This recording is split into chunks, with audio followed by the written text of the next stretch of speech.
We will continue our discussion on shortest path problem. We are given an undirected unweighted graph and we saw a solution through BFS. In fact, the BFS tree itself is giving you the solution starting from the source. Interestingly, starting from source, we get shortest path to all vertices of the underlying graph. So the vertices that are listed in L1, they are at a distance 1. When I say distance, we refer to shortest path. Distance or shortest path. Now all those vertices that are listed in L2, they are at a distance 2 from S. In general, all those vertices that are listed in Li, they are at a distance I from the source. So if all weights are 1, 1 or if all weights are same, then simply invoke BFS and we can solve this problem in linear time order n plus 1. And we see that the vertices that are listed here, they are at a distance 2.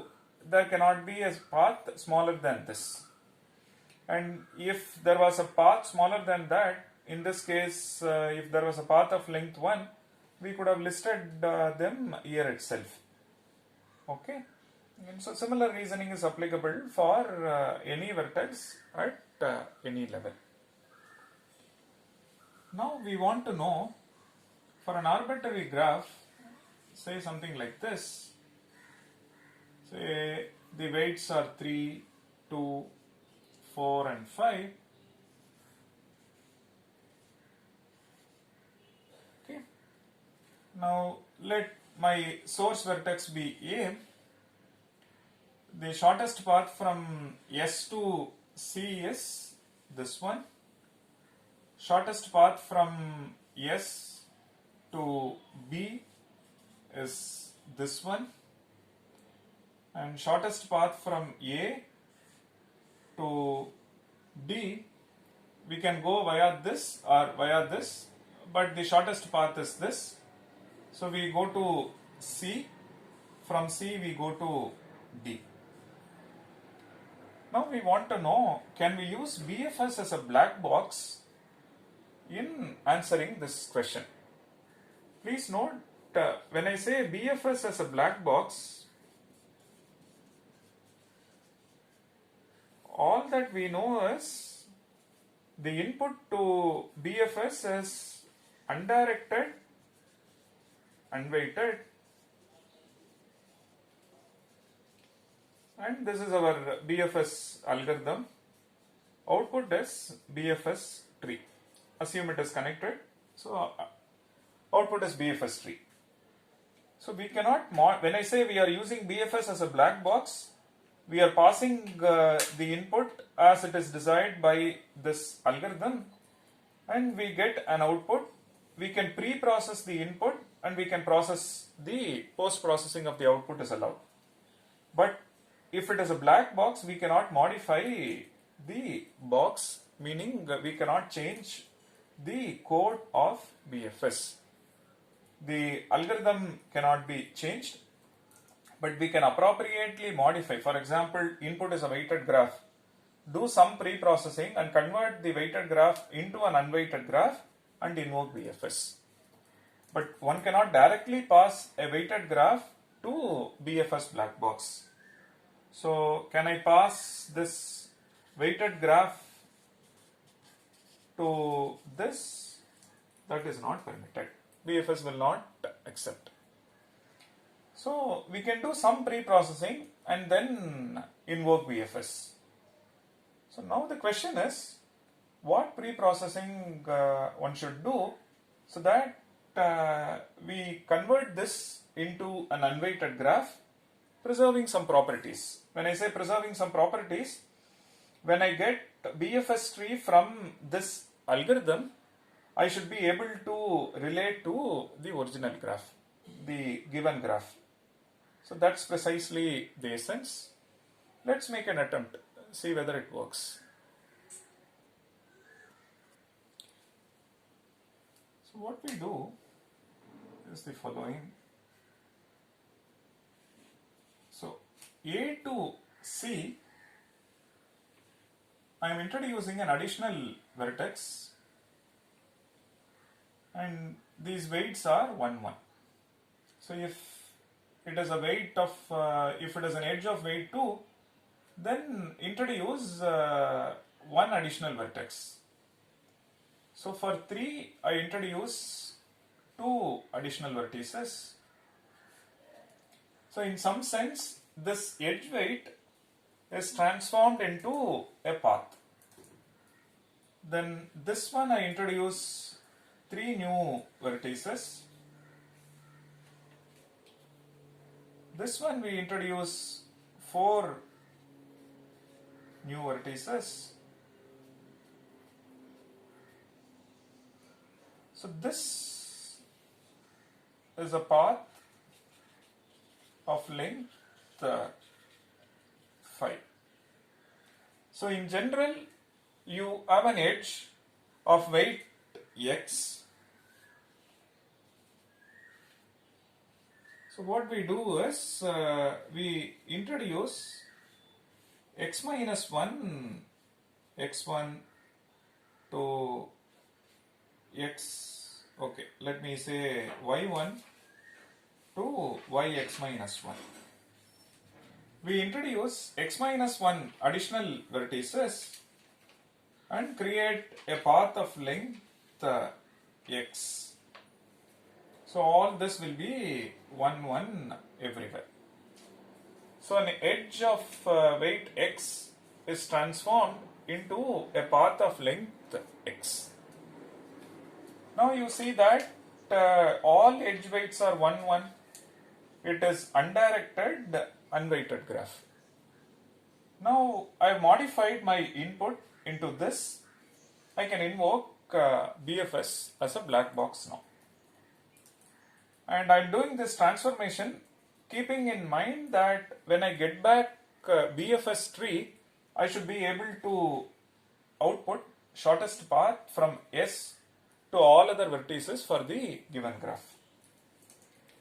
Now we will invoke BFS. Let me call this graph as G prime. With respect to G prime, run BFS. Now let's assume source vertex is A. Now let me call this one as say A1. This vertex as A2, A3 and so on.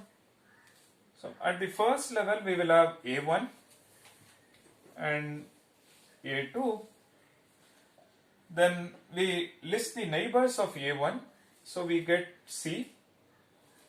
Then we list the neighbors of A2. We get A3. Then we list the neighbors of C. Let me call this one as say A4. So we get A4 here. Then we list the neighbors of A3. So we get B. Like that we start listing all other vertices.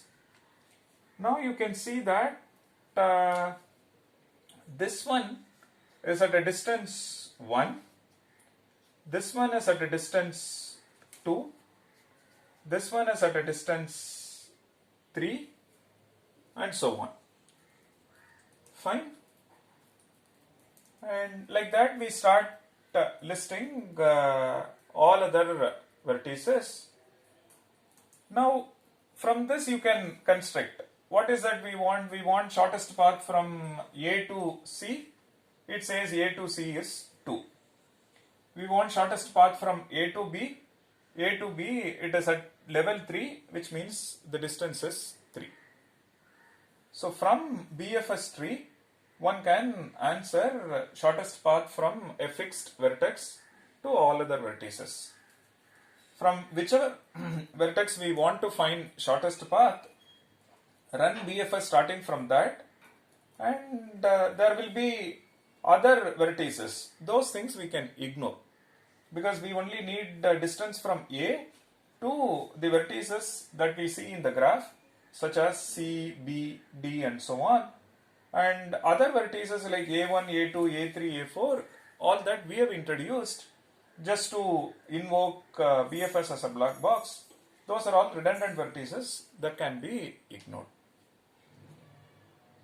Now it works. So interestingly, one can convert a weighted graph into an unweighted graph using this transformation and invoke BFS and solve this problem.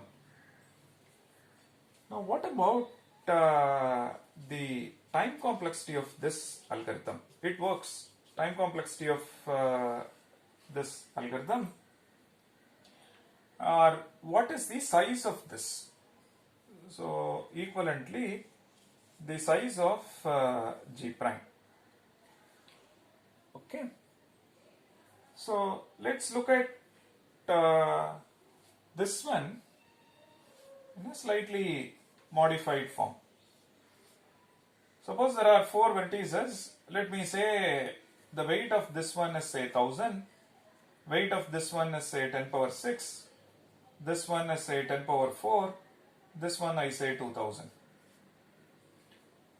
Now you see that when we transform this into G prime, this will introduce 999 additional nodes.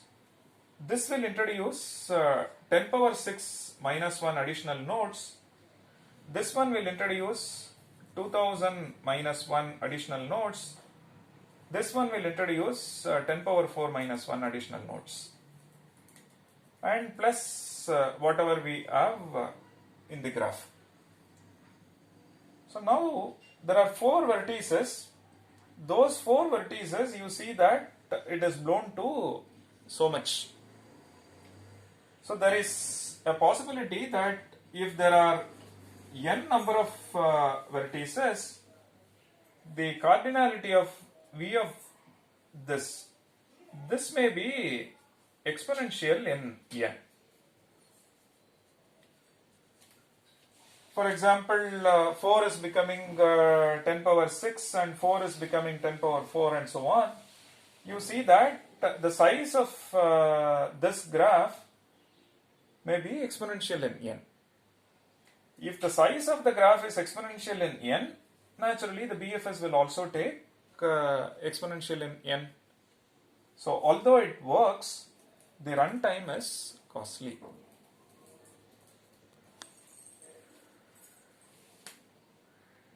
So graph with say n vertices, let's assume this one has got n vertices. Let me put a dotted line here. So the weight of this may be say 10, the weight of this one may be n, weight of this one may be 2 power n, the weight of this may be n square, and like this we may find a couple of edges whose weight may be function of n. So please note input size is n comma m. Now this is for G. Now input size of G prime after we do the transformation, so this 10 will be transformed into, there will be 9 additional vertices, so we get this. An edge of weight n is transformed into a path of length n by introducing n minus 1 additional vertices. Now the size of this, for example in this case, it is order of 2 power n. If the input size is n and m, then BFS is linear in input size. If input size is 2 power this, then this will also be order 2 power n plus m is for the edges. Number of edges will also be exponential in n. So we see that BFS takes exponential in the input size. Input size is still n because what is given to us is this graph, and which has got n vertices. So you see that if the number of vertices is this, then number of edges will also be exponential in n. Correct? If there are n vertices, m has got at most n square edges, right? So it is quadratic in n. And you have got 2 power n, so naturally number of edges is also exponential in n. So BFS runs in time which is exponential in n. Algorithm works, but only thing is it takes exponential time. EXP time exponential in input size. Please note, we should not see this input size, we should only see the actual input. Actual input is n comma m, and this algorithm takes exponential in input size. Now the question is, so this transformation works. So without going through this transformation, can we think of some greedy algorithm? Can we think of some greedy algorithm which will take polynomial time in answering the shortest path problem, which we shall see next.